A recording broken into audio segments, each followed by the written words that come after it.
প্রিয় শিক্ষার্থীরা আসসালামু আলাইকুম। ভার্সেটাইলিটি একাডেমি পক্ষ থেকে তোমাদের স্বাগত।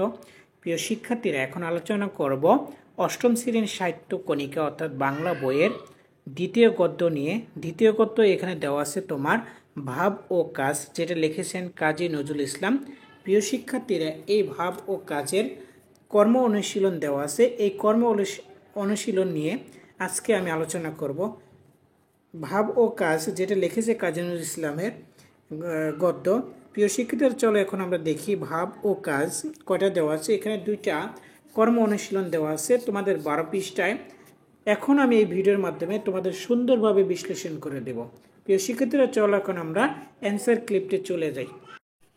প্রিয় শিক্ষার্থীরা, অষ্টম শ্রেণীর ভাব ও কাজ সাহিত্য কণিকা কর্ম অনুশীলন দেখো, 1 নম্বরে বলা হয়েছে, ক নম্বরে যেটা বলা হয়েছে, আত্মার শক্তি বিষয়ে একটি গল্প রচনা করো। একক কাজ আত্মার শক্তি।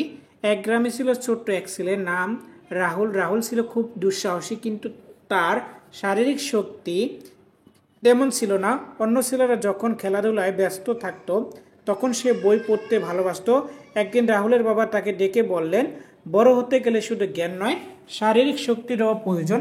রাহুল মাথা নিচু করে শুনল, কিন্তু মনে মনে ভাবল, শারীরিক শক্তি ছাড়া কি সত্যি বড় কিছু করা সম্ভব নয়। কয়েকদিন পরে গ্রামের পাশের জঙ্গলে ভয়ঙ্কর এক বাঘের আক্রমণ ঘটল। বাঘটি গবাদি পশু আক্রমণ করে গ্রামবাসীর মধ্যে আতঙ্ক ছড়িয়ে দিল। সবাই ভীত হয়ে পড়ল। গ্রামের বড়রা ঠিক করলো তারা দলবদ্ধভাবে বাঘটি তাড়ানোর চেষ্টা করবে। রাহুল সেই দলে যোগ দিতে চাইল, কিন্তু সবাই বলল, তোমার শক্তি নেই, তুমি কিভাবে সাহায্য করবে। রাহুল কিছু না বলে নিজের পরিকল্পনা শুরু করলো। সে গ্রামবাসীর কথায় কান না দিয়ে জঙ্গলে গিয়ে বাঘের গতিবিধি পর্যবেক্ষণ করতে শুরু করলো। কয়েকদিনের মধ্যে সে বুঝতে পারলো বাঘটি মূলত রাতে সক্রিয় থাকে এবং দিনের বেলায় জঙ্গলের একটি নির্দিষ্ট গাছের নিচে বিশ্রাম নেয়। এই তথ্য জেনে রাহুল গ্রামে ফিরে এলো এবং সবার কাছে তার পর্যবেক্ষণ জানালো। গ্রামবাসী প্রথমে তার কথা বিশ্বাস করতে চায়নি, কিন্তু রাহুল আত্মবিশ্বাস নিয়ে বলল, আমার কথা একবার বিশ্বাস করুন, আমাদের পরিকল্পনার সঙ্গে আমার তথ্য মিলিয়ে কাজ করুন। গ্রামবাসীরা শেষমেশ তার কথা মেনে নেয়। তারা পরিকল্পনা করে বাঘটি যখন দিনের বেলায় বিশ্রাম দিছে তখন তাকে ঘিরে ফেললে ভয় দেখিয়ে তাড়াবে। পরিকল্পনা অনুযায়ী কাজ করা হলো এবং বাঘটি জঙ্গল ছেড়ে চলে গেল। গ্রামবাসীরা বুঝলো শারীরিক শক্তি নয়, আত্মার শক্তি মানে ধৈর্য, আত্মবিশ্বাস আর জ্ঞানের শক্তি আসল। সেদিন থেকে রাহুল গ্রামের সবার কাছে প্রেরণার প্রতীক হয়ে উঠল। শিক্ষণীয় বিষয়, শারীরিক শক্তি নয়, আত্মার শক্তি আর জ্ঞানের সঠিক প্রয়োগের সাফল্যের চাবিকাঠি। প্রিয় শিক্ষার্থীরা দেখো, খ নম্বরে বলা হয়েছে, একদল ভাবের পক্ষে এবং আরেক দল কাজের পক্ষ নিয়ে বিতর্ক অংশগ্রহণ করবে। দলগত কাজ, বিতর্কের বিষয় ভাবেই উন্নতি সম্ভব না কি কাজের উন্নতি নিশ্চিত। পক্ষ, ভাবেই উন্নতি সম্ভব, সমর্থনকারী দল।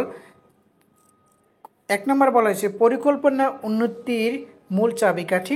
কোনো কাজ করার আগে সঠিক পরিকল্পনা ও দৃষ্টিভঙ্গি থাকা অত্যন্ত গুরুত্বপূর্ণ। ভাবনা ছাড়া কাজ করলে লক্ষ্যচ্যুত হওয়ার সম্ভাবনা বেশি।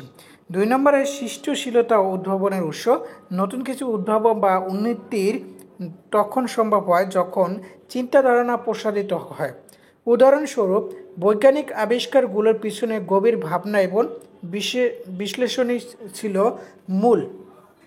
3 নম্বরে কাজের গতিপথ নির্ধারক। কোনো কাজ করার আগে তার গঠনমূলক দিক সম্পর্কে ভাবনা চিন্তা না করলে সফল হবে না। যেমন ভবন তৈরি করার নকশা তৈরি করতে হয়, ভাবনা থেকে শুরু হয় কাজ। প্রতিটি কাজের পিছনে একটি ভাবনা থাকে, তাই সঠিকভাবে ভাবনা ছাড়া উন্নতি সম্ভব নয়।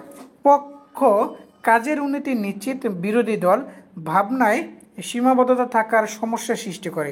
যদি কেউ শুধু ভাবতে থাকে এবং কাজে নামতে দেরি করে, তাহলে কোনো অর্জনই হবে না। কাজে উন্নতির একমাত্র বাস্তব মাধ্যম। খ নম্বরে 2 নম্বর বলছে, কার্যকারিতার হলো মূল লক্ষ্য। ভাবনা যতই হোক, তা যদি বাস্তবায়িত না হয় তাহলে তার কোনো মূল্য নেই। উদাহরণস্বরূপ, ব্যবসায় পরিকল্পনা করে বসে থাকলে তা সফল হবে না, কাজ করলেই সফলতা আসবে। প্রিয় শিক্ষার্থীরা, এরপরে দেখো, অভিজ্ঞতার মাধ্যমে শিখন। কাজের অভিজ্ঞতা থেকে উন্নতি ঘটে। কাজের ব্যর্থ হলে নতুন কিছু শেখা যায়। যা ভবিষ্যতে সুফল হতে সাহায্য করে। 4 নম্বরে কাজের সময়ের সৎ ব্যবহার। ভাবনার জন্য বেশি সময় নষ্ট করলে আর সময়ের অপচয় গণ্য হতে পারে। সঠিক সময়ের কাজ করলে করে উন্নতির আসল উপায়। বিচারকের সিদ্ধান্ত নির্ধারণের জন্য কিছু প্রশ্ন। সঠিক ভাবনা ছাড়া কাজ কি বাস্তবায়নযোগ্য? শুধুমাত্র কাজ করলেই কি দীর্ঘমেয়াদী উন্নতি সম্ভব? কোনটি বেশি কার্যকর, ভাবনা থেকে কাজ নাকি কাজের থেকেই শেখা? এই বিতর্কের মধ্যে দিয়ে অংশগ্রহণকারীরা ভাবনা ও কাজের গুরুত্ব সম্পর্কে সমমর্ম ধারণা লাভ করবে। প্রিয় শিক্ষার্থীরা, এই ছিল অষ্টম শ্রেণীর অর্থাৎ ভাব ও কাজ বাংলা বইয়ের কর্ম অনুশীলন অ্যান্সার। প্রিয় শিক্ষার্থীরা, ভিডিওটা কেমন লেগেছে অবশ্যই কমেন্টের মাধ্যমে মতামত জানিয়ে দিবা। পরবর্তী ভিডিও পেতে চ্যানেলটিকে সাবস্ক্রাইব করো এবং পেজকে ফলো দিয়ে রাখো। আল্লাহ হাফেজ। আসসালামু আলাইকুম।